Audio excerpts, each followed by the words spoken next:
Latest updates ఎప్పటికప్పుడు పొందడానికి big TV WhatsApp channel follow అవ్వండి. లింక్ డిస్క్రిప్షన్ లో ఉంది. Hello, welcome to big TV. ఈ మధ్య కాలంలో మనం ఎక్కడ చూసుకున్నా కూడా వయసుతో సంబంధం లేకుండా హార్ట్ ప్రాబ్లమ్స్ తో అయితే చనిపోవడం జరుగుతుంది. అసలు ముఖ్యంగా ఈ హార్ట్ ప్రాబ్లమ్స్ రావడానికి, హార్ట్ అటాక్స్ రావడానికి ఏంటి కారణం, ఇలా ఎందుకు జరుగుతుంది అన్నది ప్రస్తుతం మనతో పాటు మెడికవర్ హాస్పిటల్స్ కార్డియాలజిస్ట్ సాకేత్ గారు ఉన్నారు. వారిని అడిగి తెలుసుకుందాం. సార్ నమస్తే. నమస్తే సార్, ఫస్ట్ ఆఫ్ ఆల్ ఈ క్వశ్చన్ అడిగే ముందు అసలు మీకు కార్డియాలజిస్ట్ అవ్వాలి అన్న ఇంట్రెస్ట్ ఎందుకు వచ్చింది? కార్డియాలజిస్ట్ అవ్వాలని బేసిక్లీ ఏం లేదండి. ఎంబీబీఎస్ జాయిన్ అయ్యాము ఇంటర్ తర్వాత ఓవర్ పీరియడ్ ఆఫ్ టైం మాకు ఎంబీబీఎస్ అన్ని సబ్జెక్ట్స్ ఉంటాయి. అన్ని సబ్జెక్ట్స్లో అయ్యాక at the end we have a house సర్జెన్సీలో మాకు we work in every department for 1 month 2 months అని. సో అట్లా ఓవర్ పీరియడ్ ఆఫ్ టైం వాటిలో ఇంటర్న్షిప్లో తెలిసింది ఏంటంటే ఫస్ట్ ఫిజిషియన్ కార్డియాలజిస్ట్ చేయాలంటే ఫస్ట్ ఎంబీబీఎస్ అవ్వాలి. ఎంబీబీఎస్ తర్వాత 3 years ఎండి మెడిసిన్ అవ్వాలి. దాని తర్వాత కార్డియాలజీ. సో ఎంబీబీఎస్లో ఫిజిషియన్ అంటే ఎండి మెడిసిన్ తరఫుకి అంటే ఇంట్రెస్ట్ కొంచెం దాంట్లో ఎక్కువ ఉండింది. I'm not interested in doing open heart surgeries or open surgeries and all. So అట్లా ఫిజిషియన్ అయితే బాగుంటుంది అన్నట్టు it's all depend on interest. MD చేసిన తర్వాత కార్డియాక్ పేషెంట్స్ కార్డియాలజీలో ఇంట్రెస్ట్ వచ్చింది. అది మెయిన్లీ ఎట్లా అంటే మా పేషెంట్స్ అందరూ become in a very bad stage, అంటే చాలా సీరియస్గా వస్తారు. But they go back home very comfortably. I mean, quick recovery ఉంటుంది. So that I liked it. I mean, the effect what we are giving, the benefit what we are giving to the patient, which is literally life-saving procedures what as cardiologists we do, that had actually got me interested into cardiology. So general గా మనకి heart అంటే blood ని purify చేసి అన్ని parts కి heart పంపిస్తుంది అని మాత్రమే తెలుసు. సో బేసిక్ గా ఇన్ డీటెయిల్ హార్ట్ ఫంక్షన్స్ ఎలా ఉంటాయి? ఇప్పుడు హార్ట్ అన్నది అన్నిటికంటే central most organ. Heart pumping in general heart functions అన్ని బాగుంటేనే మిగతా అవయవాలన్నిటికీ బ్లడ్ సప్లై కరెక్ట్గా జరుగుతుంది. నార్మలీ హార్ట్ పంపింగ్ వచ్చేసి 60% కంటే ఎక్కువ ఉండాలి. దాన్ని మా భాషలో ఎజెక్షన్ ఫ్రాక్షన్ అంటాం. సో 60% కంటే తక్కువ ఉంటే ఎల్వి డిస్ఫంక్షన్ అంటాం. సో ఇలాంటి వాళ్ళకి హార్ట్ పంపింగ్ తక్కువ ఉన్న వాళ్ళకి హార్ట్ ఫెయిల్యూర్ వచ్చే ఛాన్సెస్ ఉంటాయి. సో బేసిక్లీ అన్నిటికంటే main is heart pumping. So ejection fraction normal ఉంటే ఓవరాల్గా అన్ని అవయవాలకి బ్లడ్ సర్క్యులేషన్ కరెక్ట్గా ఉంటుంది. అండ్ ఇంకొక మెయిన్ అదర్ ఫంక్షన్ ఇస్ ఇప్పుడు మనము హార్ట్ బీట్ అని చూస్తాం కదా, 60 to 100 అని వింటాము. So normally 60 to 100. So heart rate రెగ్యులర్గా ఉండాలి. అలా కాకుండా 100 కంటే ఎక్కువ ఉన్నా, 110 120 కంటే ఎక్కువ ఉన్నా, 50 60 కంటే తక్కువ ఉన్నా కూడా దట్ ఈస్ ఆల్సో అబ్నార్మాలిటీ. అంటే దాన్ని మన భాషలో హార్ట్ రేట్ తక్కువ ఉంటే బ్రాడికార్డియా అంటాము, హార్ట్ రేట్ ఎక్కువ ఉంటే టెకికార్డియా అంటాం. సో దీనిలో చాలా రకాలు ఉంటాయి. So basically this is nothing but rhythm abnormality. ఇంతకుముందు హార్ట్ పంపింగ్ ఫెయిల్యూర్ గురించి మాట్లాడాము, విచ్ కాజెస్ హార్ట్ ఫెయిల్యూర్. ఇది రిథమ్ అబ్నార్మాలిటీ. ఇలా రిథమ్ అబ్నార్మాలిటీ ఉన్నప్పుడు బ్రెయిన్ కి బ్లడ్ సప్లై సరిగ్గా అందదు. Patient can have sudden cardiac arrest. And కొన్నిసార్లు హార్ట్ రేట్ తగ్గిపోయినప్పుడు ఫ్రీక్వెంట్ గా కళ్ళు తిరిగి పడిపోవడాలు ఇలాంటివి జరుగుతాయి. అండ్ మూవీస్ లో చూపిస్తారు కదా షాక్ ఇవ్వడం అని. హార్ట్ రేట్ సడన్ గా చాలా ఎక్కువ అయిపోయి 150 160 అండ్ 200 కొన్నిసార్లు 200 కంటే ఎక్కువ అయినప్పుడు ఇర్రెగ్యులర్ హార్ట్ రేట్ ఉన్నప్పుడు మా భాషలో దాన్ని వీటి వెంట్రుకల టెకికార్డియా అంటాం. ఇలాంటప్పుడు హార్ట్ అస్తవ్యస్తంగా పనిచేస్తుంది. హార్ట్ రెగ్యులర్ గా పంప్ చేయకుండా ఇర్రెగ్యులర్ గా పంప్ చేస్తుంది. సో దీని వలన effective blood circulation to brain తగ్గిపోతుంది. దీనివల్ల సడన్ కార్డియాక్ అరెస్ట్ వచ్చే ఛాన్సెస్ చాలా ఉంటాయి. ఈ మధ్య కాలంలో చూసుకున్నట్లయితే చాలా వరకు సడన్ కార్డియాక్ అరెస్ట్ వస్తున్నాయి. హార్ట్ అటాక్ వచ్చిన at the end heart pumping suddenly తగ్గి లంగ్స్ లో వాటర్ ఎక్కువ చేరి సడన్ హార్ట్ ఫెయిల్యూర్ రావడం కానీ, ఆర్ లేకపోతే ఇలా రిథమ్ అబ్నార్మాలిటీస్ వచ్చి సడన్ కార్డియాక్ అరెస్ట్ కి దారితీసే అవకాశం ఉంటుంది. సో హార్ట్ లో మనకి మెయిన్ గా కాజ్ అయ్యే డిసీజెస్ ఏంటి? So basically it depends on the age. అంటే ఏజ్ గురించి మాట్లాడుతున్నాము. ఇప్పుడు ఎల్డర్లీ ఇంతకు ముందు కాలంలో అంటే 60-70 years వాళ్ళకి, 60 years పైబడ్డ వాళ్ళకైతే హార్ట్ అటాక్లు, హార్ట్ లో బ్లాకేజెస్ అంటే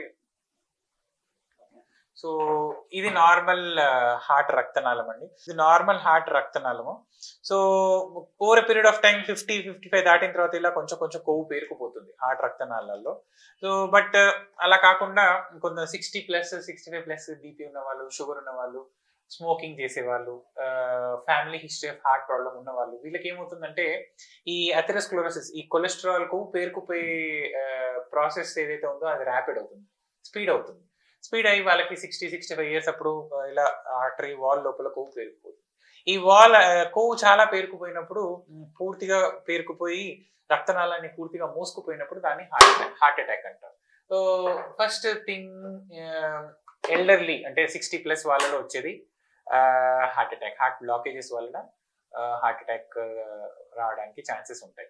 అలా కాకుండా ఈ మధ్య కాలంలో కూడా చూసుకుంటున్నాము, ఇంతకుముందు అంటే 60-65+ వాళ్ళకి వచ్చేవి. Because of current life style, life style habits, obesity, smoking, tobacco, వీటన్నిటి వలన ఈ మధ్య తక్కువ ఏజ్ లో కూడా హార్ట్ ప్రాబ్లం రావడం జరుగుతుంది. And Covid also is one of the reason. In general Covid వీటి వల్ల ఏంటంటే బాడీలో ఇన్ఫ్లమేషన్ అనేది పెరిగిపోయి దీని వలన ఈ తక్కువ ఏజ్ లో వచ్చే హార్ట్ అటాక్స్ కి ఇలా కొవ్వు ఎక్కువగా ఉండదు. మెయిన్లీ బ్లడ్ క్లాటింగ్ టెండెన్సీ పెరిగి రక్తం గడ్డగట్టుకుపోయి రక్తనాళాన్ని పూర్తిగా మూసేస్తుంది. సో వాళ్ళకి తక్కువ ఏజెస్ లో వచ్చే హార్ట్ అటాక్స్ వాళ్ళకి కొవ్వు కంటే ఎక్కువ రక్తం బ్లడ్ క్లాటింగ్ టెండెన్సీ పెరిగి రక్తనాళం పూర్తిగా మూసుకుపోవడం వలన గోడకి బ్లడ్ సప్లై తగ్గి హార్ట్ యొక్క మసిల్ కి బ్లడ్ సప్లై తగ్గి హార్ట్ అటాక్ కి దారి తీయడం జరుగుతుంది. సో తక్కువ ఏజెస్ లో కొవ్వు తక్కువ ఉంటుంది అండ్ బ్లడ్ క్లాటింగ్ టెండెన్సీ ఎక్కువ ఉంటుంది, క్లాట్ ఫార్మేషన్ ఎక్కువ ఉంటుంది. ఎల్డర్లీ ఏజెస్ లో కొవ్వుతో పాటు రక్తం గడ్డ కూడా ఉంటుంది. సో తక్కువ ఏజెస్ లో ఇంకా హార్ట్ ప్రాబ్లమ్ చూసుకున్నట్లయితే ఈ ఆల్కహాల్, ఇంకా డ్రగ్స్ చాలా ఉంటాయి, కొకైన్, ఇలాంటి వీటి వలన హార్ట్ పంపింగ్ తగ్గిపోతుందండి. హార్ట్ పంపింగ్ తగ్గిపోయి కొన్నిసార్లు బీపీ ఫ్లక్చుయేషన్, సడన్ గా high blood pressure, BP shoot up అయి 200-220 ఆ రేంజ్ లో బ్లడ్ ప్రెషర్ పెరిగినప్పుడు హార్ట్ లో లంగ్స్ లో వాటర్ చేరాయి అని కామన్ గా అంటారు. So basically that is nothing but heart pumping తగ్గి లంగ్స్ లో ప్రెషర్ పెరిగినప్పుడు ఈ ప్రాసెస్ ని మనం హార్ట్ ఫెయిల్యూర్ అంటాం. సో యంగర్ ఏజ్ లో 45-50 ఈ సబ్సెట్ లో ఆర్ 40-55 ఈ ఏజ్ గ్రూప్స్ లో బీపీ కంట్రోల్లో లేకపోవడం వల్ల సడన్ బీపీ ఫ్లక్చుయేషన్స్ వల్ల హార్ట్ ఫెయిల్యూర్ రావడానికి ఛాన్సెస్ ఉంటాయండి. And alcohol is also one of the reason. కొన్నిసార్లు హార్ట్ ప్రాబ్లమ్స్ అన్నవి ఫ్యామిలీస్ లో ఉంటాయి. ఫర్ ఎగ్జాంపుల్ హైపర్ట్రోఫిక్ కార్డియోమైపతి అంటాం. అంటే వాళ్ళు కొన్ని ఫ్యామిలీస్ లో హార్ట్ మసిల్ అనేది కొంచెం థిక్ ఉంటుంది. Heart muscle thickness normally 1-1.5 centimetres కంటే తక్కువ ఉండాలి. Heart wall thickness. సో ఈ హైపర్ట్రోఫిక్ కార్డియోమైపతిలో హార్ట్ మసిల్ అనేది థిక్నెస్ పెరిగి 1.5, ఇంకొందరికి సివియర్ కేసెస్ లో 2-2.5 సెంటీమీటర్ వరకు కూడా థిక్నెస్ ఉంటుంది. సో ఇలా ఉన్నప్పుడు వీళ్ళకి ఏమవుతుందంటే హార్ట్ లో ఎలక్ట్రికల్ అబ్నార్మాలిటీస్, ఇంతకుముందు చెప్పినట్టు heart rate fluctuations, electrical abnormalities వల్ల హార్ట్ రేట్ ఫ్లక్చుయేషన్స్ వచ్చి సడన్ గా వీటీ అంటారు, వెంట్రికులర్ టకికార్డియా కానీ వెంట్రికులర్ ఫిబ్రిలేషన్ కానీ, ఇర్రెగ్యులర్ హార్ట్ బీట్ వచ్చి సడన్ కార్డియాక్ అరెస్ట్ కి దారి తీస్తుంది. సో ఇలా కొన్నిసార్లు ఫ్యామిలీస్ లో కూడా నడుస్తాయి. ఇంకా కామన్ గా ఇవి మనం హార్ట్ ప్రాబ్లమ్స్ చూసుకున్నట్లయితే హార్ట్ అటాక్, రక్తనాళాల్లో కొవ్వు పేరుకుపోవడం, నెక్స్ట్ ఇంకోటి heart failure. The other common thing which we are seeing in younger subset is hypertensive heart disease or diabetic heart disease per se. So ఇలా కామన్ గా these are the heart diseases commonly which we are seeing these days. So అంటే ఇప్పుడు మనం general గా ఎవరికైనా heart patients కి విన్నామంటే స్టంట్లు వేశారు అని అంటారు. సో ఆ స్టంట్స్ అనేవి ఎందుకు వేస్తారు? ఏ టైప్ ఆఫ్ హార్ట్ డిసీజ్ ఉన్న వాళ్ళకి? సో ఇంతకు ముందు చెప్పాను కదండి, బేసిక్లీ ఇలా ఇది కొవ్వు ఓవర్ పీరియడ్ ఆఫ్ టైం ఇలా కొవ్వు పేరుకుపోతా ఉంటది. Because of what ever risk factors I have told you. ఈ మెల్లగా ఆర్టరీ లోపల ఇలా కొవ్వు పేరుకుపోయి రక్తనాళం పూర్తిగా మూసుకుపోయి దాని మీద బ్లడ్ క్లాట్ అనేది ఫామ్ అయ్యి హార్ట్ మసిల్ కి, ఇలా చూసారు కదా ఇక్కడ, హార్ట్ మసిల్ కి బ్లడ్ సప్లై తగ్గిపోయి ఏ పార్ట్ ఇప్పుడు ఎటువైపు, కొన్నిసార్లు కుడివైపు రక్తనాళంలో పూర్తిగా బ్లాక్ ఉంటుంది, కొన్నిసార్లు ఎడమవైపు రక్తనాళాల్లో పూర్తిగా బ్లాక్ ఉంటుంది. సో డిపెండింగ్ ఆన్ ఎటువైపు రక్తనాళాల్లో బ్లాక్ ఉంది అన్న దాన్ని బట్టి హార్ట్ అటాక్ వస్తుంది. హార్ట్ లో 3 ఆర్టరీస్ ఉంటాయి, రైట్ సైడ్ ఒక ఆర్టరీ, లెఫ్ట్ సైడ్ 2 ఆర్టరీస్. వీటిలో ఇలా కొవ్వు పేరుకుపోయినప్పుడు హార్ట్ అటాక్, కొవ్వు పేరుకుపోయి రక్త సరఫరా పూర్తిగా నిలిచిపోయినప్పుడు హార్ట్ అటాక్ వస్తుంది. సో ఇలాంటి కండిషన్స్ లో మా సైన్స్ ప్రకారము, మా కార్డియాలజీ ప్రకారం బ్లాకేజెస్ తీవ్రత 70%, అంటే ఈ కొవ్వు తీవ్రత అన్నది 70% కంటే ఎక్కువ ఉంటాయి, 70-80% కంటే ఎక్కువ ఉన్నట్లయితే దానికి మనము స్టంట్ వేసుకొని హార్ట్ మసిల్ కి బ్లడ్ సప్లై అందించగలిగితే హార్ట్ అటాక్ యొక్క రిస్క్ తగ్గుతుంది. ఇంకొన్నిసార్లు ఎలా ఉంటుందంటే యాంజియోగ్రామ్ చేస్తాము, పేషెంట్ కొన్ని సిమ్టమ్స్ ఉంటాయి, బ్లడ్ థిన్నర్ టాబ్లెట్స్, ఇంజెక్షన్స్ ఇస్తాము. ఇచ్చిన తర్వాత కొవ్వు అన్నది కొంచెం తగ్గి, ఇక్కడ చూసినట్టయితే దిస్ ఇస్ అరౌండ్ 70, కొన్నిసార్లు చాలా తక్కువ కొవ్వు ఉంటుంది. సో 50% కంటే తక్కువ కొవ్వు ఉన్నట్లయితే వాళ్ళకి మనము మెడిసిన్స్ తోనే చూస్తాం. అంటే blood thinner tablets, cholesterol tablets, ఇంకా మిగతా లైఫ్ స్టైల్ మోడిఫికేషన్స్, ఇవి ఈ సలహా చెప్పడం జరుగుతుంది. But all said and done, more than 70% blockage ఉన్నట్టు, 70-80% కంటే కొవ్వు పర్సెంటేజ్ ఎక్కువ ఉన్నట్లయితే మనము స్టంట్ వేయడానికి that is one of the indication. కొన్నిసార్లు ఎలా ఉంటుందంటే మల్టిపుల్ బ్లాకేజెస్ ఉంటాయి. బ్లాకేజెస్ లో కాల్షియం చాలా ఉంటుంది. లెఫ్ట్ మెయిన్ ఆర్టరీలో బ్లాక్, అంటే అన్నిటికంటే హార్ట్ లో లెఫ్ట్ సైడ్ వచ్చే ముఖ్యమైన మెయిన్ ఆర్టరీలో బ్లాకేజ్ ఉన్నప్పుడు కొన్నిసార్లు మనం బైపాస్ సర్జరీకి కూడా పంపడం జరుగుతుంది. బట్ హార్ట్ అటాక్ సిచ్యువేషన్స్ లో, ఎమర్జెన్సీ సిచ్యువేషన్స్ లో గుండె ఇంతకు ముందు చెప్పినట్టు హార్ట్ మసిల్ కి ఎంత త్వరగా బ్లడ్ సప్లై అందించగలిగితే అంత త్వరగా హార్ట్ మసిల్ రికవరీ అన్నది అంత ఫాస్ట్ గా ఉంటుంది. సో ఇలాంటి వాళ్ళకి మనము 1 or 2 బ్లాకేజెస్ ఉన్నాయి అన్నప్పుడు మనం ఎమర్జెన్సీలో రక్తనాళాన్ని ఓపెన్ చేసి బ్లడ్ సప్లై హార్ట్ మసిల్ కి బ్లడ్ సప్లై పెంచడానికి స్టంట్ వేయడం జరుగుతుంది. స్టంట్ అన్నది చిన్న మెటాలిక్ సబ్స్టెన్స్. సో ఇదేమవుతుందంటే ఎక్కడైతే బ్లాక్ ఉందో దాన్ని మనము ఫస్ట్ బలూన్ తోని కొలెస్ట్రాల్ ని మనం బ్రేక్ చేస్తాము. బ్రేక్ చేసి ఆ పోర్షన్ లో మనము స్టంట్ వేసి బ్లడ్ సప్లైని పెంచడం జరుగుతుంది. సో ఇది నార్మల్ హార్ట్ ఆర్టరీ. ఇలా కొవ్వు పేరుకుపోతా ఉంటది over period of time. 50 years 60 years పైబడ్డ వాళ్ళకి ఇలా కొవ్వు కొంచెం కొంచెం పేరుకుపోతా ఉంటది హార్ట్ రక్తనాళం యొక్క వాల్ పైన. సో ఇలా కొవ్వు హార్ట్ లో రక్తనాళాల్లో ఇలా కొవ్వు పేరుకుపోయినప్పుడు మెల్లమెల్లగా కొవ్వు percentage over period of time పెరుగుతుంది. సో ఇలా ఉన్నప్పుడు దిస్ ఇస్ అరౌండ్ 90-95%. కొవ్వు తీవ్రత చాలా ఎక్కువ ఉంది కాబట్టి ఇలాంటి కండిషన్ లో మనము స్టంట్ వేయాల్సిన పరిస్థితి ఉండొచ్చు. ఎందుకంటే ఇది క్రిటికల్లీ బ్లడ్ సప్లై హార్ట్ యొక్క మసిల్ కి క్రిటికల్ లెవెల్లో, అంటే చాలా బ్లడ్ సప్లై తగ్గిపోవడం వలన హార్ట్ అటాక్ రావడానికి ఛాన్స్ ఉంటుంది. సో ఇలాంటి కేసెస్ లో మనం స్టంట్ వేయడం జరుగుతుంది. అండ్ ఇక్కడ కూడా చూసినట్టయితే this is around 90%, this is around 70%. ఇది మైల్డ్ బ్లాకేజ్. దీనికి మనం మెడిసిన్స్ తోనే పెడతాము. తక్కువ కొవ్వు ఉన్నప్పుడు మందులతోనే పెడతాము. ఇలా యూజువల్లీ అరౌండ్ 70%. ఇలా కొవ్వు కొంచెం కొంచెం ఎక్కువ పేరుకుపోయినప్పుడు 70% కంటే ఎక్కువ ఉన్న బ్లాకేజెస్ కి మనం స్టెంట్ వేయడం జరుగుతుంది. సో స్టెంట్ అన్నది ప్రొసీజర్ ఎలా ఉంటుందంటే చేతి నుంచి కానీ కాళ్ళ నుంచి కానీ చిన్న ఇంజెక్షన్ ఇచ్చి ఆ ట్యూబ్ లో లోకల్ అనెస్థీషియాలో చిన్న ట్యూబ్ హార్ట్ వరకు పాస్ చేస్తాము. పాస్ చేసి హార్ట్ లోకి ఇలా ఆర్టరీలోకి ఇలా వైర్ పాస్ చేస్తాం. ఇలా చిన్న వైర్ పాస్ చేసి దాని మీద స్ప్రింగ్ లాగా ఉంటుంది. సో ఫస్ట్ మనం ఈ కొలెస్ట్రాల్ ని బలూన్ తోని బ్రేక్ చేయడం జరుగుతుంది. దాన్ని మనం బలూన్ యాంజియోప్లాస్టీ అంటాము. బలూన్ తో బ్రేక్ చేసి ఈ స్టంట్ స్టంట్ అనేది మెటాలిక్ సబ్స్టెన్స్. ఈ మెటాలిక్ సబ్స్టెన్స్ దాని మీద చిన్న డ్రగ్ కోటెడ్ స్టంట్స్ అంటారు. చిన్న సిరోలిమస్ అని ఎవరోలిమస్ అని కొన్ని మెడిసిన్స్ ఉంటాయి. ఆ స్టంట్ పైన డ్రగ్ కోటింగ్ ఉంటుంది. సో అదేం చేస్తుందంటే మనం ఇలా ఎగ్జాక్ట్లీ కొవ్వు ఎక్కడుందో చూసుకొని మనం ఫ్లోరోస్కోపీలో చూసుకొని ఇలా స్టంట్ అన్నది బలూన్ తోని ఇన్ఫ్లేట్ చేస్తాం. ఇన్ఫ్లేట్ చేసినప్పుడు ఇలా ఉన్న బ్లాకేజ్ కాస్త స్టంట్ వేసాక ఇలా క్లియర్ అప్ అవుతుంది. క్లియర్ అప్ అయ్యి హార్ట్ మసిల్ కి బ్లడ్ సప్లై పెరుగుతుంది. So this is overall stent యొక్క ప్రొసీజర్. సో ఒకటో రెండు కానీ మూడు బ్లాకేజెస్ వరకు ఉన్నప్పుడు ఎమర్జెన్సీ సిచ్యువేషన్స్ లో మనం స్టంట్ వేయడం జరుగుతుంది. మల్టిపుల్ బ్లాకేజెస్ ఉన్నప్పుడు బైపాస్ సర్జరీకి పంపడం జరుగుతుంది. సో ఇప్పుడు మనకి జనరల్ గా చెస్ట్ పెయిన్ తో కూడా చనిపోతున్నారు అని అంటే అసలు హార్ట్ స్ట్రోక్ కన్నా చెస్ట్ పెయిన్ కి ఏంటి సంబంధం? Chest pain is nothing but symptom. Heart stroke అంటారు, మా భాషలో హార్ట్ అటాక్ అంటారు. సో హార్ట్ అటాక్ అంటే ఇంతకుముందు చెప్పినట్టు హార్ట్ మసిల్ కి బ్లడ్ సప్లై తగ్గిపోయినప్పుడు వచ్చే ప్రాసెస్ ని హార్ట్ అటాక్ అంటారు. దానికి అది మనం ఎలా కనుక్కోవాలి అంటే ఈసీజీలో 2D ఎకోలో అండ్ కొన్ని బ్లడ్ టెస్ట్ ఉంటాయి, ట్రోపోనిన్ అని. ఈ బ్లడ్ టెస్ట్ లో తెలుస్తుంది, ఈసీజీలో మనకు క్లియర్ గా తెలుస్తుంది. కొన్నిసార్లు ఈసీజీలో ఎకోలో తెలియదు, బట్ ఆ ట్రోపోనిన్ అన్న రక్త పరీక్షలో తెలుస్తుంది. సో ఈ ట్రోపోనిన్ అన్నది ఏంటంటే హార్ట్ మసిల్ నుంచి రిలీజ్ అయ్యే ఒక substance. So heart muscle damage అయినప్పుడు ఈ బాడీ బ్లడ్ సర్క్యులేషన్ లో ట్రోపోనిన్ అన్నది పెరుగుతుందండి. సో మనం ఈ ట్రోపోనిన్ అనేది సింపుల్ బ్లడ్ టెస్ట్ చేసి కూడా కనుక్కోవచ్చు. సో ఇలా ఈసీజీలో ఎకోలో కొన్నిసార్లు బ్లడ్ టెస్ట్ లో ఇలా మార్పులు ఉన్నప్పుడు మనం హార్ట్ అటాక్ ఉంది అని కనుక్కుంటాం. ఈ ఛాతీ నొప్పి అన్నది హార్ట్ అటాక్ కి వన్ ఆఫ్ ద సిమ్టమ్. ఛాతీ నొప్పి అన్నది మెయిన్లీ మధ్య భాగంలో వస్తుంది. మధ్య భాగంలో వచ్చి కొన్నిసార్లు గొంతు వైపు పాకడం కానీ చేతి వైపు పాకడం కానీ ఇలా వస్తుంది. కొన్నిసార్లు ఈ ఎస్పెషల్లీ ఫీమేల్స్ లో ఈ డయాబెటిక్ పేషెంట్స్ లో పొట్ట భాగంలో కూడా నొప్పి ఉండొచ్చు. అండ్ కొన్నిసార్లు ఇదేమంటే డయాబెటిక్ పేషెంట్స్ లో silent heart attacks are bit common.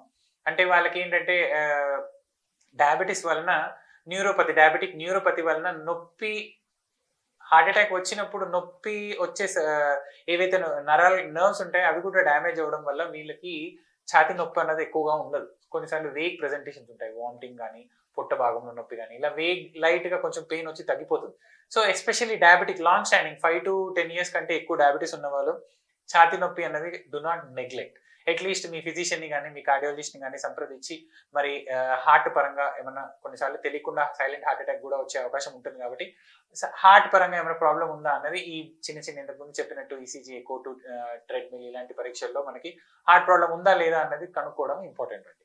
So diabetics లో silent heart attacks are bit common. And ఇప్పుడు ఏదైతే ఛాతి నొప్పి అని చెప్పానో దాన్ని మా భాషలో యాంజైనా అంటాం. సో ఈ యాంజైనా అన్నది హార్ట్ అటాక్స్ లో చాలా కామన్. రక్తనాళాలు పూర్తిగా మూసుకుపోయినప్పుడు హార్ట్ అటాక్ వస్తుంది. అలా కాకుండా పార్షియల్లీ 70%, 80% మూసుకుపోయినప్పుడు అన్స్టేబుల్ యాంజైనా అంటాం. అంటే బ్లడ్ సప్లై తగ్గినప్పుడు, హార్ట్ మసిల్ కి బ్లడ్ సప్లై తగ్గినప్పుడు అక్కడ నుంచి వచ్చే నొప్పిని మనము అన్స్టేబుల్ యాంజైనా అని కూడా అంటాం. సో ఇలాంటి వాళ్ళు కూడా మీ కార్డియాలజిస్ట్ కి సంప్రదించుకొని మరి యాంజియోగ్రామ్ లాంటి పరీక్షలు అవసరమా అన్నది చూసుకొని కన్సల్ట్ చేస్తే యాంజియోగ్రామ్ లాంటి పరీక్షలు అవసరమైతే మీ కార్డియాలజిస్ట్ సలహా మేరకు ట్రీట్మెంట్ తీసుకోండి. సో ఇప్పుడు మనకి హార్ట్ అటాక్స్ అని అంటే మెయిన్ గా కొలెస్ట్రాల్ వల్ల వస్తుందని అంటారు. సో హార్ట్ కి ఏ కొలెస్ట్రాల్ మంచిది, ఏ కొలెస్ట్రాల్ చెడ్డది? ఇప్పుడు heart attacks are mainly caused by LDL cholesterol అండి. సో ఇప్పుడు లిపిడ్ ప్రొఫైల్ ఇప్పుడు అందరి మధ్య awareness for good awareness, patients కి అందరికి కోవిడ్ తర్వాత అవేర్నెస్ పెరిగింది. సో లిపిడ్ ప్రొఫైల్ అనేది ఫాస్టింగ్ లోనే చేయాలి. ఫాస్టింగ్ లిపిడ్ ప్రొఫైల్ లో ఒకవేళ ఎల్డిఎల్ పర్సెంటేజ్ ఒకవేళ 120, 130 కంటే ఎక్కువ ఉన్నట్లయితే కొంచెం ఎక్కువ ఉన్నట్టు. యూజువల్లీ మేము 150 to 160 కంటే ఎక్కువ అయితే కానీ కొలెస్ట్రాల్ ఎల్డిఎల్ లోవరింగ్ మెడిసిన్ అంటే కొలెస్ట్రాల్ తగ్గించే మెడిసిన్స్ ఇవ్వము. But depending on patient to patient, diabetes ఉన్న వారికి, బీపీ ఉన్న వారికి, ఇంకా మిగతా రిస్క్ ఫ్యాక్టర్స్ ఉన్న వారికి కొన్నిసార్లు 130, 140 రేంజ్ లో ఉన్నప్పుడు కూడా కొలెస్ట్రాల్ లోవరింగ్ మెడిసిన్స్ ఇవ్వడం జరుగుతుంది. సో మెయిన్లీ మనం చూసుకోవాల్సింది LDL cholesterol. LDL cholesterol is considered to be bad cholesterol. And మన ఇండియన్ సబ్సెట్స్ లో ట్రైగ్లిజరైడ్ లెవెల్స్ చాలా ఎక్కువ ఉంటున్నాయి. ఇప్పుడు ఈ స్టడీస్ అన్ని వెస్టర్న్ స్టడీస్ వాళ్ళకి ఏంటంటే ఎల్డిఎల్ కొలెస్ట్రాల్ లెవెల్స్ ఎక్కువ ఉంటాయి, బట్ మన వాళ్ళకి ట్రైగ్లిజరైడ్ లెవెల్స్ ఎక్కువ ఉంటాయి. పేషెంట్కి ఏమి సిమ్టమ్ ఉండదు. ఎనీ పర్సన్ హూస్ అబౌవ్ 35, 40 చేస్తే కొంచెం ఒబిసిటీ ఉంటుంది, ట్రైగ్లిజరైడ్ లెవెల్స్ ఎక్కువ ఉంటాయి. ఈ ట్రైగ్లిజరైడ్ కూడా one of the reason for heart attacks అండి. సో ట్రైగ్లిజరైడ్ లెవెల్ నార్మల్లీ 150 కంటే తక్కువ ఉండేటట్టు చూసుకోవాలి. ఒకవేళ 150 to 200 కంటే ఎక్కువ ఉన్నట్లయితే మనం ముందుగా లైఫ్ స్టైల్ మాడిఫికేషన్ చేసుకోవాల్సి ఉంటుంది. ఇన్ ద సెన్స్ మనం కొంచెం వాకింగ్ పెంచడం కానీ, డైట్లో ఆయిల్ తగ్గించడం కానీ, ప్రోటీన్ ఇంటేక్ పెంచడం కానీ, ఫ్యాటీ ఫుడ్స్ అవాయిడ్ చేయడం కానీ, జంక్ ఫుడ్స్ అవాయిడ్ చేయడము, ఇలాంటివి చేసుకొని కొంచెం వెయిట్ లాస్ అవ్వగలిగితే ట్రైగ్లిజరైడ్ లెవెల్స్ తగ్గుతాయి. ట్రైగ్లిజరైడ్ లెవెల్స్ పెరగడానికి ఇంకో కారణం ఏంటంటే థైరాయిడ్ ప్రాబ్లమ్స్. హైపోథైరాయిడిజం ఉన్నప్పుడు కూడా ట్రైగ్లిజరైడ్ లెవెల్స్ ఎక్కువగా ఉండే అవకాశం ఉంటుంది. కొన్నిసార్లు పేషెంట్స్ ఆల్కహాల్ కన్సంప్షన్ ఎక్కువగా ఉంటుంది. ఈ ఆల్కహాల్ ఫ్రీక్వెంట్ గా తాగే వాళ్ళలో కూడా ట్రైగ్లిజరైడ్ లెవెల్స్ ఎక్కువ ఉంటాయి. సో ఆల్కహాల్ ఇండైరెక్ట్లీ ట్రైగ్లిజరైడ్ లెవెల్స్ పెంచుతుంది. And triglycerides can cause heart attack, especially మన ఇండియన్ సబ్జెక్ట్స్ లో. సో ఆల్కహాల్ వల్ల హార్ట్ అటాక్ రాదు అన్నది is just a myth. So alcohol వీలైనంత వరకు అవాయిడ్ చేస్తే బెటర్. లేదు అవాయిడ్ చేయలేము అంటే at least cut down the amount of alcohol which you're consuming. That is my suggestion from my side. And cholesterol లో ఇంకా హెచ్డిఎల్ కొలెస్ట్రాల్ అనేది it is a good cholesterol. Normally it should be at least above 40 to 50. Females లో అయితే 50 కంటే ఎక్కువ ఉండాలి, males లో అయితే 40 కంటే ఎక్కువ ఉండాలి.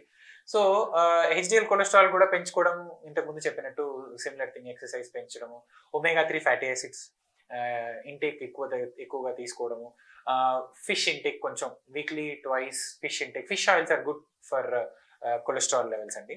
అండ్ కొంచెం లిమిటెడ్ క్వాంటిటీస్ లో డ్రై ఫ్రూట్స్ తీసుకోవడం, వీటి వలన బాడీలో హెచ్డిఎల్ లెవెల్ అనేది కొంచెం పెరుగుతుంది, which is a kind of a good cholesterol. It will prevent heart attacks. So ఈ మధ్య కాలంలో ఏంటంటే కోవిడ్ లో ఎవరైతే వ్యాక్సినేషన్ తీసుకున్నారో వాళ్ళు ఎక్కువ శాతం ఈ హార్ట్ అటాక్స్ కి అఫెక్ట్ అవుతున్నారని చెప్పేసి అంటున్నారు. అది ఎంతవరకు నిజం అంటారు? యాక్చువల్లీ స్పీకింగ్ దీంట్లో ఏం నిజం లేదండి. కోవిడ్ వ్యాక్సిన్ కి హార్ట్ అటాక్స్ కి పెద్ద సంబంధం లేదు. ఇప్పుడు ఎట్లా అంటే ఈ మధ్య కాలంలో అవేర్నెస్ పెరిగింది, సోషల్ అవేర్నెస్ పెరిగింది. ఎక్కడ చూసినా ఫేస్బుక్, ఇన్స్టాగ్రామ్, వాట్సాప్, ఈ మెసేజెస్ లో అండ్ న్యూస్ లో కూడా కవరేజ్ ఎక్కువ ఉంది. ఈ conditions were there before also. But COVID తర్వాత కొంచెం అవేర్నెస్ పెరిగింది. కోవిడ్ వల్ల డెఫినెట్లీ ఐ అగ్రీ, కోవిడ్ వల్ల హార్ట్ అటాక్ ఇన్సిడెన్సెస్ పెరుగుతున్నాయి. బట్ కోవిడ్ వ్యాక్సిన్స్ వల్ల పెరిగాయి అంటే నో, దాంట్లో నిజం అంత లేదండి. సో కోవిడ్ వ్యాక్సిన్స్ వల్ల చాలా మంది చూసుకున్నట్లయితే మనకి మోర్టాలిటీ తగ్గింది కోవిడ్ వ్యాక్సిన్స్ వల్ల, డిజీజ్ సివియారిటీ తక్కువ ఉండింది కోవిడ్ వ్యాక్సిన్స్ వలన. సో కోవిడ్ వ్యాక్సిన్స్ వల్ల హార్ట్ అటాక్ రావడం అన్నది అయితే లేదు. అండ్ కోవిడ్ వ్యాక్సిన్ తీసుకొని కూడా ఆల్మోస్ట్ 3-4 years అయింది, 3 years అయింది literally. So vaccines usually work for 6 months. సో అప్పుడెప్పుడో కోవిడ్ వ్యాక్సిన్ తీసుకున్నాను, కోవిషీల్డ్ తీసుకున్నాను, కోవాక్సిన్ తీసుకున్నాను, ఇప్పుడు హార్ట్ అటాక్ వచ్చింది అంటే no, that is not right. వీళ్ళు డెఫినెట్లీ ఇంతకు ముందు చెప్పినట్లు కొలెస్ట్రాల్ కంట్రోల్లో లేకపోవడము, బీపీ కంట్రోల్లో లేకపోవడము, షుగర్ కంట్రోల్లో లేకపోవడం, లాంగ్ స్టాండింగ్ డయాబెటీస్ ఉండడము, smoking, family history of heart problem, tobacco intake, obesity, ఇవన్నీ కూడా కారణాలు ఉంటాయి. మీరు ఇవన్నీ వదిలేసి మనకి వ్యాక్సిన్ వల్ల వచ్చిందంటే మాత్రము దట్ ఈస్ నాట్ రైట్ అండి. సో ఇవన్నిటిని మనం వీటి మీద ఫోకస్ ఎక్కువగా ఉండాలి. You have to maintain your weight కూడా వీలైనంత వరకు BMI 25-26 కంటే తక్కువ ఉండేటట్టు చూసుకోవాలి. సో ఇవన్నీ చేసుకుంటే కొంచెం హార్ట్ అటాక్ రిస్క్ తగ్గించుకునేటట్టు చూడొచ్చండి. సో ఇప్పుడు వెయిట్ లాస్ అవ్వాలని చాలా మంది జిమ్స్ జాయిన్ అవుతున్నారు. జిమ్స్ జాయిన్ అయినప్పుడు ఓవర్ వెయిట్స్ లిఫ్ట్ చేయడం వల్ల కూడా ఈ హార్ట్ అటాక్స్ అనేవి వస్తున్నాయి.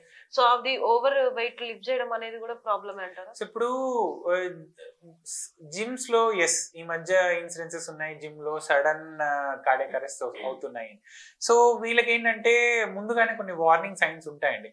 Sudden cardiac arrest especially in younger people, నేను ఇంతకు ముందు చెప్పినట్లు హార్ట్ మసిల్ థిక్నెస్ ఎక్కువ ఉన్న వాళ్ళు, family history of heart problems ఉన్న వాళ్ళు, family history of sudden cardiac death ఉన్న వాళ్ళు, అండ్ స్మోకర్స్, వీళ్ళలో ఏమవుతుందంటే మనకి ఆల్రెడీ హార్ట్ లో బ్లాకేజెస్ ఉంటాయి. ఇంతకు ముందు చెప్పినట్లు అరౌండ్ 70%, 80% బ్లాకేజెస్ ఉంటాయి, విచ్ ఆర్ తెలియదు మనకి డయాగ్నోస్ అవ్వకుండా. సిమ్టమ్స్ కూడా ఎక్కువ ఉండవు. అంటే రక్తనాళం పూర్తిగా అంటే హార్ట్ ఆర్టరీ పూర్తిగా మూసుకుపోయి ఉంటేనే మనకి సిమ్టమ్స్ వస్తాయి. కొన్నిసార్లు తక్కువగా అంటే 70%, 80% బ్లాకేజెస్ ఉన్న వాళ్ళు, 50%, 40% బ్లాకేజెస్ ఉన్న వాళ్ళు, వీళ్ళకి సిమ్టమ్స్ ఎక్కువగా ఉండవు. సో ఇలా హెవీ వెయిట్ లిఫ్టింగ్ ఇవి చేసినప్పుడు ఏమవుతుందంటే ఈ 40%, 50% ఏవైతే బ్లాకేజెస్ ఉన్నాయో అక్కడ హార్ట్ కొలెస్ట్రాల్ డిపాజిషన్ పైన బ్లడ్ వెళ్ళి క్లాట్ అవుతుంది. ఈ జిమ్ లో వీళ్ళు ఎక్సెసివ్ గా చేసినప్పుడు వీళ్ళు they are prone to dehydration, water ఎక్కువ కన్జ్యూమ్ చేయకుండా ఎక్కువ స్వెటింగ్ ఇవన్నీ ఉంటాయి కదా. సో ఈ డీహైడ్రేషన్ ప్రాసెస్ లో ఓవరాల్ గా ఈ ఫిజికల్ అగ్రెసివ్ సడన్ ఎగ్జర్షన్ వలన క్లాటింగ్ టెండెన్సీ పెరిగి కొన్నిసార్లు హార్ట్ అటాక్స్ రావచ్చు. అండ్ హార్ట్ అటాక్స్ వల్ల హార్ట్ అటాక్ నుంచి వీటీ, వెంట్రికులర్ టెకికార్డియా ఇలాంటి వాటి వల్ల సడన్ కార్డియాక్ అరెస్ట్ రావచ్చు. సో ముందుగా కొన్ని వార్నింగ్ సిమ్టమ్స్ అయితే ఉంటాయండి. అండ్ ఎస్పెషల్లీ జిమ్ కి వెళ్ళే వాళ్ళు, 40+ ఉన్న వాళ్ళు ఒక్కసారి కార్డియాక్ ఎవాల్యుయేషన్ ముందు, జిమ్ కి వెళ్లే ముందు ఈసీజీ, ఎకో, స్ట్రెస్ టెస్ట్ ఇవి చేసుకున్నట్లయితే మనకి హార్ట్ పరంగా ఏమైనా రిస్క్ ఉందా అని ముందే తెలుస్తుంది. సో అగ్రెసివ్ అంటే not for every one, but who wants to lift heavy weights 30 kgs, 40 kgs అలా హెవీ యాక్టివిటీ చేద్దాం అనుకున్న వాళ్ళు ఒకసారి కార్డియాక్ స్క్రీనింగ్ చేసుకొని జిమ్కి వెళ్తే that is always better. And ఇంతకు ముందు చెప్పినట్లు ఇంకా వేరే కాజెస్, హైపర్ట్రోఫిక్ కార్డియోమయోపతి అని, రిథమ్ అబ్నార్మాలిటీస్ చాలా ఉంటాయి, బ్రుగాడా సిండ్రోమ్ అని, heart beat irregular atrial fibrillation, ఇలా చాలా ఇర్రెగ్యులర్ హార్ట్ రేట్స్ రావడానికి చాలా రకాల హార్ట్ డిసీజెస్ ఉంటాయి. సో ఇలా ఏమన్నా ఉన్నాయన్నది ఒకసారి కార్డియాక్ స్క్రీనింగ్ చేసుకుంటే తెలుస్తుంది. అండ్ జిమ్ కి వెళ్ళే వాళ్ళు నా single suggestion is always start slow. Do not one fine day do not go to gym and start aggressive physical activity suddenly. Start your always focus on your warm ups and gradually increase your exercise things and lifting weights or strength training. Gradually increase your activity at gym. So ఇప్పుడు ఇందాక మీరు అన్నట్టు family background లో ఉన్నప్పటికీ కూడా మనకి present generation లో వాళ్ళకి కూడా హార్ట్ ప్రాబ్లమ్స్ వచ్చే అవకాశం ఉందని అంటున్నారు. సో అది ఏ విధంగా కాజ్ అవుతుంది? సో ఇప్పుడు family history of heart attacks is also one of the important cause, especially తక్కువ ఏజెస్ లో హార్ట్ ప్రాబ్లమ్ వచ్చేవాళ్ళు. ఇప్పుడు కొన్నిసార్లు పేరెంట్స్ లో 50 years కో 55 years కో హార్ట్ ప్రాబ్లమ్స్ వచ్చుంటాయి. హార్ట్ అటాక్ కానీ, బ్రెయిన్ స్ట్రోక్ కానీ, పక్షవాతాలు కానీ. ఇప్పుడు 50-55 years లో హార్ట్ అటాక్ వచ్చినప్పుడు వాళ్ళ పిల్లల్లో కూడా ఇలా రావడానికి ఛాన్సెస్ ఉంటాయి. నాట్ దట్ అంటే పేరెంట్స్ లో కొన్నిసార్లు రిస్క్ ఫ్యాక్టర్స్ ఉంటాయి. లాంగ్ స్టాండింగ్ షుగర్ ఉండి, లాంగ్ స్టాండింగ్ బీపీ ఉండి హార్ట్ అటాక్ వస్తే దట్ ఈస్ ఓకే. బట్ కొన్నిసార్లు ఏవి రిస్క్ ఫ్యాక్టర్స్ ఉండవు, but you get heart attack suddenly at the age of 50-55 అనుకోండి, that is considered as family history. 55 years కంటే తక్కువ ఉన్న మేల్స్ లో హార్ట్ అటాక్ వచ్చినా, 60 years కంటే తక్కువ ఉన్న ఫీమేల్స్ లో హార్ట్ అటాక్ వచ్చినా, that should be considered as family history of heart problem. వాళ్ళ పిల్లలు if they are around 30-35 years age వచ్చినప్పుడు వాళ్ళు ఒకసారి కార్డియాక్ ఎవాల్యుయేషన్ చేసుకోవాలి. And they have to be little bit cautious. అంటే లైఫ్ స్టైల్ చేంజెస్ చేసుకోవడము, BP కంట్రోల్లో పెట్టుకోవడము, షుగర్ కంట్రోల్లో పెట్టుకోవడం, ఇవన్నీ కొంచెం అంటే మనకి family history of heart problem ఉంది అంటే that itself is one of the risk factor. So మనం మిగతావి అన్ని కొంచెం జాగ్రత్తగా ఉండగలిగితే మనం ఈ ఫ్యామిలీ హిస్టరీ వల్ల వచ్చే హార్ట్ అటాక్స్ ని మనం అవాయిడ్ చేయడానికి ఛాన్సెస్ ఉంటాయి. సో మనం జనరల్ గా చూసుకున్నట్టయితే హార్ట్ అటాక్స్ అనేవి విమెన్ లో కంటే మెన్ లో ఎక్కువ శాతం ఉంది. దానికి అసలు రీజన్ ఏంటంటే? ఇప్పుడు విమెన్ లో టిల్ 45-50 వాళ్ళకి they are protected by their hormones. Estrogen కానివ్వండి, ప్రొజెస్ట్రాన్ కానివ్వండి, వాళ్ళ దీని వలన they are protected by hormones. After menopause 50 years తర్వాత gradually incidence of heart attacks in females also increase. Yes, males లో heart attacks are common. 50 years 55 years తర్వాత heart attack incidences పెరుగుతున్నాయి. But females లో ఈ హార్మోనల్ అడ్వాంటేజ్ వల్ల 50 years వరకు females లో it is less likely. 50 years తర్వాత heart attacks వచ్చే ఛాన్సెస్ పెరుగుతున్నాయి. సో ఇప్పుడు మనకి బీపీ గానీ స్ట్రెస్ గానీ one of the cause for the heart attacks. So మనం స్ట్రెస్ ని గానీ బీపీని గానీ కంట్రోల్ చేసుకోవాలంటే ఎలా? ఇప్పుడు బీపీ ఏమవుతుందంటే, బీపీ ఉంది అని మనకి తెలిసే వరకే ఆల్రెడీ 2-3 years అవుతుంది. అండ్ బీపీ తెలిసిన తర్వాత నేను ఒక్కసారి బీపీ టాబ్లెట్ స్టార్ట్ చేస్తే లైఫ్ లాంగ్ బీపీ మెడిసిన్ వేసుకోవాలి అన్న భయంలో కూడా పేషెంట్స్ ఉంటారు. సో ఆ లోపు ఇంకొక 4-5 years అవుతుంది. సో బీపీ వల్ల వచ్చే డ్యామేజ్ ఏదైతే ఉంటుందో, కిడ్నీ డ్యామేజ్ కానివ్వండి, హార్ట్ డ్యామేజ్ కానివ్వండి, హార్ట్ మసిల్ థిక్నెస్ కానివ్వండి, కాన్సెంట్రిక్ ఎల్విహెచ్ అంటాం, హార్ట్ మసిల్ థిక్నెస్ పెరగడం కానివ్వండి, రిథమ్ అబ్నార్మాలిటీ కానివ్వండి, ఇవి over period of time long standing blood pressure అంటే ఎక్కువ రోజులు బీపీ ఎక్కువ ఉన్నట్లయితే ఈ చేంజెస్ అన్ని మెల్లమెల్లగా స్టార్ట్ అవుతాయి. Eye changes, kidney changes, heart లో ఆర్టరీలో కొలెస్ట్రాల్ డిపాజిషన్ పెరగడం, ఇవన్నీ చేంజెస్ వస్తాయి. సో బీపీ ఉన్నట్లయితే yes, give it a try. ఒక 6 months కి బీపీ తగ్గించుకోవడానికి న్యాచురల్గా ట్రై చేయండి, సాల్ట్ ఇంటేక్ తగ్గించి వెయిట్ లాస్ చేసి. But beyond that do not delay starting medicines. ఒకవేళ బీపీ కొన్నిసార్లు డయాగ్నోస్ చేసినప్పుడే బీపీ 180-100 ఆ రేంజ్లో ఉన్నప్పుడు do not delay starting BP medicines. ఈ 6 months చూసి స్టార్ట్ చేద్దాం అన్న వాళ్ళు యూజువల్లీ బార్డర్ లైన్లో ఉన్న వాళ్ళు, 140-90 బీపీ ఉన్న వాళ్ళు దే కెన్ వెయిట్. 140-90, 150-90 ఉన్న వాళ్ళు they can always wait for few days and see, అంటే ఫ్రీక్వెంట్గా చెక్ చేసుకొని బీపీ ఉంది అని కన్ఫర్మ్ అవుతే అప్పుడు స్టార్ట్ చేసుకోవచ్చు. బట్ మనకు డయాగ్నోసిస్ అప్పుడే 160-100, 170-100 బీపీ ఉన్న వాళ్ళు అయితే బీపీ మెడిసిన్స్ వీలైనంత త్వరగా స్టార్ట్ చేసుకుని బీపీ వలన వచ్చే డ్యామేజెస్ని, మసిల్ డ్యామేజ్ని, హార్ట్ మసిల్ డ్యామేజ్ని, కిడ్నీ డ్యామేజ్ని, ఐ డ్యామేజ్ని, వీటన్నిటిని ప్రివెంట్ చేసుకోవచ్చు. అండ్ అన్నిటికంటే మెయిన్ ఏంటంటే సాల్ట్ ఇంటేక్ తగ్గించుకోవాలి. బీపీ ఉన్న వాళ్ళు యూజువల్లీ 2 to 3 grams కంటే ఎక్కువ సాల్ట్ తీసుకోకుండా చూడండి. వీలైనంత వరకు ఈ 2 to 3 grams కంటే తక్కువ ఉండేటట్టే చూసుకోండి. అండ్ డైట్లో యాంటీ ఆక్సిడెంట్స్ పెంచండి, which is available freshly in fresh fruits. Fresh ఫ్రూట్స్లో చాలా యాంటీ ఆక్సిడెంట్స్ ఉంటాయి. అండ్ ఫిష్ వీటిలో అంటే good fats, unsaturated fats, dry ఫ్రూట్స్లో వీటిలో కొంచెం గుడ్ ఫ్యాట్స్ ఉంటాయి. అండ్ ఓవరాల్గా వెయిట్ లాస్ అయ్యి if you lose 2 to 3 kgs weight, 10 mm వరకు, 7 to 10 mm వరకు బీపీ, సిస్టాలిక్ బ్లడ్ ప్రెషర్ తగ్గే అవకాశం ఉంటుంది. So try to lose weight, try to maintain regular physical activity. వీలైనంత వరకు weekly at least try to maintain 120 to 150 minutes of physical activity per every week. ఇవన్నీ చేసుకున్నట్లయితే BP రాకుండా ఉంటుంది. నెంబర్ 1, బీపీ వచ్చిన వాళ్ళకు కూడా బీపీ 1 or 2 medicines తో కంట్రోల్ అయ్యే అవకాశం ఉంటుంది. సో దీని వలన లాంగ్ స్టాండింగ్ చేంజెస్ అవాయిడ్ చేసి మనము హార్ట్ అటాక్స్ ఇవి రాకుండా, హార్ట్ ఫెయిల్యూర్స్ ఇవి రాకుండా మనము అవాయిడ్ చేయొచ్చండి. సో ఇప్పుడు జనరల్ గా హార్ట్ డిసీజెస్ ఉన్న పేషెంట్సే కాకుండా నార్మల్ ప్రజలు ఎవరైతే ఉన్నారో హార్ట్ ని కాపాడుకునేందుకు మనకి ఎలాంటి ఫుడ్ హ్యాబిట్స్ ని అలవర్చుకుంటే బెటర్ అంటారు? So food habits mainly it is about consuming in limit. మీ వెయిట్ చూసుకోండి, వెయిట్ తో పాటు హైట్ ఇవి చెక్ చేసుకుంటే బిఎంఐ వస్తుంది. So BMI should be less than 25 to 26. Indians are more prone for central obesity. పొట్ట భాగంలో ఫ్యాట్ ఎక్కువగా ఉంటుంది. దీనివల్ల మెటబాలిక్ సిండ్రోమ్ ఇవి కూడా వచ్చే ఛాన్సెస్ ఉంటాయి.